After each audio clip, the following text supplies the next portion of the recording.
दोस्तों मेरा YouTube channel में आप लोगों का फिर से स्वागत है और मेरा नाम है रहमुद्दीन अंसारी और आप देख रहे हैं मेरा YouTube चैनल सेलर अंसारी।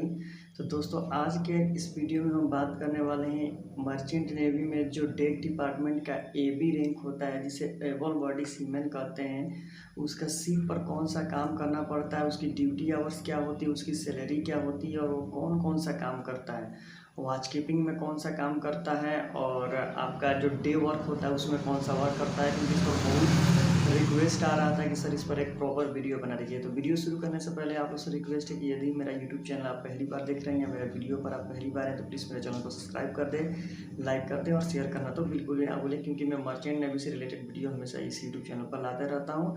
अगर आपने मेरा इंस्टाग्राम को फॉलो नहीं किया है तो ये देखिए इंस्टाग्राम ID आपको दिखाई दे रहा है, वहाँ पर जाकर आप मुझे फॉलो कर सकते हैं। तो चलिए कुछ नया जान लेते हैं।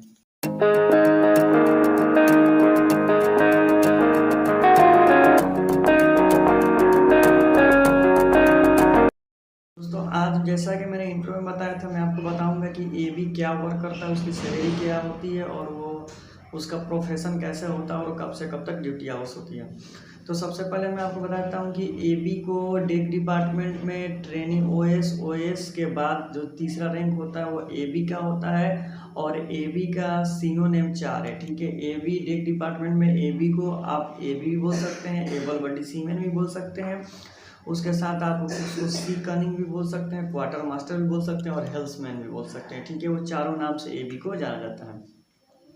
अब हम लोग जान लेते हैं कि AB वर्क क्या करता है। AB का दो टाइप का वर्क है, एक डे वर्क है और एक वॉच कीपिंग वर्क है। ठीक है, तो इसको समझने में थोड़ा वीडियो लंबी होगी लेकिन आप लोग फिर भी ध्यान से समझिएगा। ठीक है, तो डेक डिपार्टमेंट में जो सीनियर ऑफिसर होते हैं वो 3 होते हैं। ठीक है, एक थर्ड ऑफिसर होता है, एक सेकेंड ऑफिसर होता है और एक चीफ ऑफिसर होता है।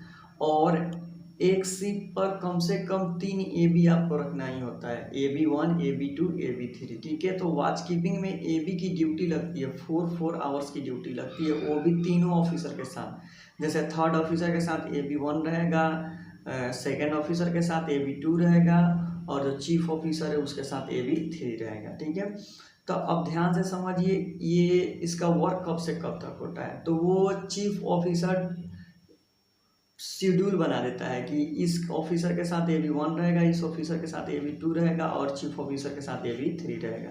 तो मैं ड्यूटी और बता देता हूँ। मान लीजिए कि थर्ड ऑफिसर की ड्यूटी होती है, आपकी जो थर्ड ऑफिसर की ड्यूटी शुरू होती है वो आपको 8 बजे से लेकर 12 बजे तक शुरू होती है। ठीक है, यानी वो 8 बजे से लेकर 12 बजे तक ड्यूटी करता है। अगर दिन में वो 8 बजे से 12 बजे तक करता है तो उसके साथ AB भी 8 से 12 बजे तक रहेगा ही रहेगा। फिर वो रात को 8 से 12 करता है तो फिर उसके साथ AB 8 से 12 रहेगा। फिर आप आते हैं सेकेंड ऑफिसर। तो सेकेंड ऑफिसर की जो ड्यूटी शुरू होती है वो दोपहर को 12 से लेकर शाम को 4 से 4 बजे तक होती है। फिर रात को मिडनाइट में 12 से लेकर मॉर्निंग के 4 बजे तक होती है, तो उसके साथ AB1 भी रहेगा ही रहेगा। फिर जो चीफ ऑफिसर की है उसकी जो ड्यूटी शुरू होती है वो सुबह 4 AM से लेकर 8 बजे तक, यानी सुबह 4 से 8 तक होती है और फिर शाम को 4 से 8 तक होती है, तो उसके साथ AB3 रहता है। तो यही उसका प्रोसेस है। तो किसके साथ क्या रहेगा, जैसा कि आप देख पा रहे हैं AB1 AB2 AB3। अब ये आपका हो गया वॉच कीपिंग। ठीक है, अब डे वर्क होता है। डे वर्क में वो चिपिंग पेंटिंग जनरली करता है और ये सीनियर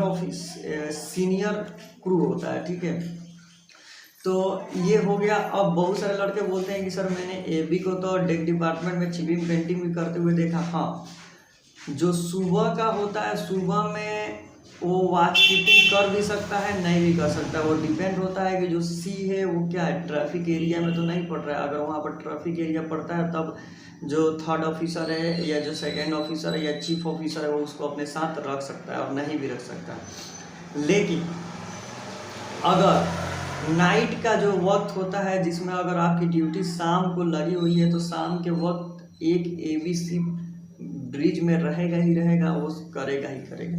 तो जनरली समझ लीजिए कि AB की जो ड्यूटी होती है वो 4 घंटे लगती है। वॉचेस के ऊपर जाकर वो ब्रिज पर स्टेयरिंग करता है, वो 4 घंटे सुबह करेगा तो 4 घंटे शाम करेगा, यानी ऑफिसर के साथ लग जाती है।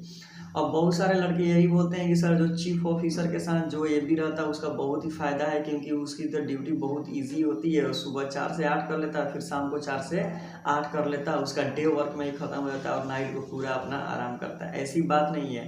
जो चीफ ऑफिसर होता है प्रत्येक एबी का ड्यूटी मंथली में चेंज करते रहता है। आज एबी 1 चीफ ऑफिसर के साथ है तो 1 मंथ के बाद एबी 2 आएगा, फिर 1 मंथ के बाद एबी 3 आता है। तो ऐसा प्रोसेस होता है। ये तो 4-4 घंटे का उसका वर्क हो गया। और वर्क करने के बाद अगर वो एक्स्ट्रा जो 2 घंटे या 3 घंटे वर्क करता है उसका ओवर टाइम $4.5 का ओवर टाइम ये 1 आवर्स का दिया जाता है। ठीक है, तो मैंने एबी का शेड्यूल बना दिया और एबी का शेड्यूल बन गया। और उसके बाद अब हम लोग चलते हैं कि एबी की सैलरी क्या होती है।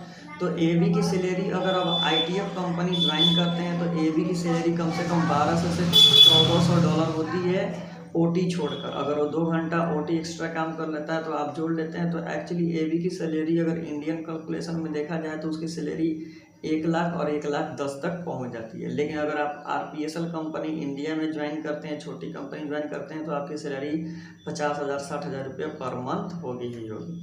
तो यही एबी से रिलेटेड इन्फॉर्मेशन था। अगर आपको और भी कोई इन्फॉर्मेशन चाहिए तो मेरे कमेंट सेक्शन में जाइए, वहाँ पर कमेंट कीजिए, मैं आपको प्रॉपरली उस पर वीडियो बनाने की कोशिश करूँगा। तो thank you so much for watching this video.